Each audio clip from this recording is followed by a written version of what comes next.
بسم اللہ الرحمن الرحیم۔ السلام علیکم ورحمۃ اللہ وبرکاتہ۔ پیارے بچوں، آپ لوگ کیسے ہیں؟ الحمدللہ میں خیریت سے ہوں، آپ لوگ بھی خیریت سے ہوں گے۔ پیارے بچوں، آج بھی حضرت موسیٰ علیہ السلام کا ایک واقعہ لے کے آئی ہوں، بندر۔ تو آئیے سنیے۔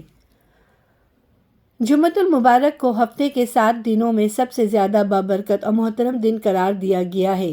اسے مومنین کی عید بھی کہا گیا ہے۔ اس روز مسلمان نماز جمعہ کی ادائیگی کا خاص اہتمام کرتے ہیں، کیوں نہ کہ یہ ہمارے پیارے نبی حضرت محمد مصطفیٰ صلی اللہ علیہ وسلم کا معمول تھا، اور اس لیے یہ سنت ہے جس پر عمل کرنا باعث خیر و برکت اور ثواب ہے۔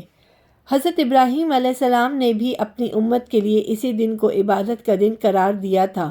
حضرت موسیٰ علیہ السلام نے بھی بنی اسرائیل کے لیے جمعہ کے دن کو محترم قرار دیا تو وہ اڑ گئے اور ہفتے یعنی سنیچر کے دن کو عبادت کے لیے مخصوص کرنے پہ زور دینے لگے۔ حضرت موسیٰ علیہ السلام نے بہت سمجھایا مگر انہیں ماننا تھا نہ مانے۔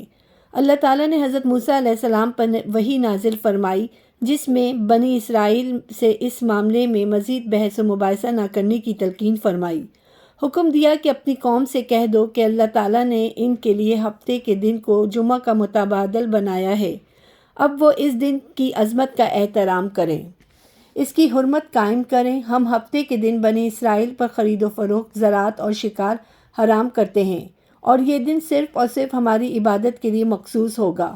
بنی اسرائیل طویل مدت تک ہفتے کی، جسے وہ یوم البسط یعنی عبادت کا دن کہتے تھے، عزت و حرمت کے اللہ سے کیے گئے عہد و پیما پہ قائم رہے، اور جن چیزوں اور باتوں کو اس دن حرام قرار دیا گیا تھا اس سے بچتے رہے، مگر آہستہ آہستہ وہ نافرمانی اور سرکشی کے راستے پہ چل نکلے۔ شروع میں تو اللہ سے کیے ہوئے وعدے کی نافرمانی چھپ چھپا کر ہوتی، مگر بعد میں سب کچھ کھلم کھلا ہونے لگا۔ انہیں نہ اللہ کا خوف رہا نہ اس کے پیغمبر کا کوئی ڈر۔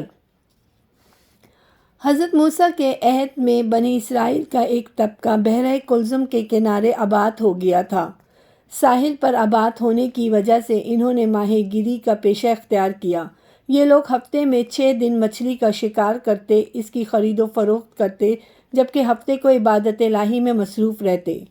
اللہ تعالیٰ اپنے نیک بندوں کے ایمان کو آزماتا ہے اور ان کے مختلف طریقوں سے امتحان لیا کرتا ہے، چنانچہ اس نے ان لوگوں کا بھی امتحان لینے کا فیصلہ کیا۔ اللہ تعالیٰ کے حکم سے سنیچر کے علاوہ ہفتے کے 6 دنوں میں سمندر کی مچھلیاں اس تہہ میں یا ساحل سے دور چلی جاتی اور لگتا کہ سمندر مچھلیوں سے خالی ہو گیا ہے، مگر ہفتے کے روز مچھلیوں کی اس قدر بہتات ہوتی اور وہ سطح سمندر پر اس طرح تیرتی پھرتی کہ جال اور کانٹے کے بغیر خالی ہاتھ سے بآسانی پکڑا جا سکتا تھا۔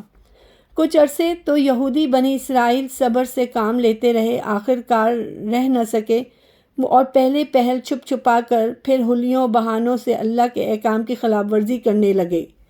بعض یہودیوں نے یہ ترکیب نکالی کہ جمعہ کی شام کو بحیرہ کلزم کے کنارے گڑھے کھود لیتے اور سمندر سے ان گڑھوں تک نالا پہنچا دیتے۔ سبت کے روز جب مچھلیوں کی بہتات ہوتی، وہ ان نالوں پر بنایا گیا بند توڑ دیتے۔ نالے میں پانی کے بہاؤ کے ساتھ مچھلیاں بھی گڑھوں میں پہنچ جاتی، جنہیں یہ لوگ اتوار کے روز گڑھوں سے نکال لیتے۔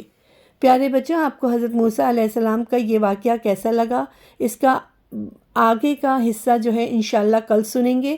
اور پیارے بچوں، میری پیاری کہانیوں کو لائک کیجئے، سبسکرائب کیجئے، بیل آئیکن پہ کلک کیجئے اور زیادہ سے زیادہ شیئر کیجئے، اور کمنٹس میں بھی لکھیے کہ آپ لوگ کو یہ کہانی کیسی لگتی ہے۔ تو انشاءاللہ اب اس واقعے کا اگلا حصہ کل سنیں گے۔ السلام علیکم ورحمۃ اللہ وبرکاتہ۔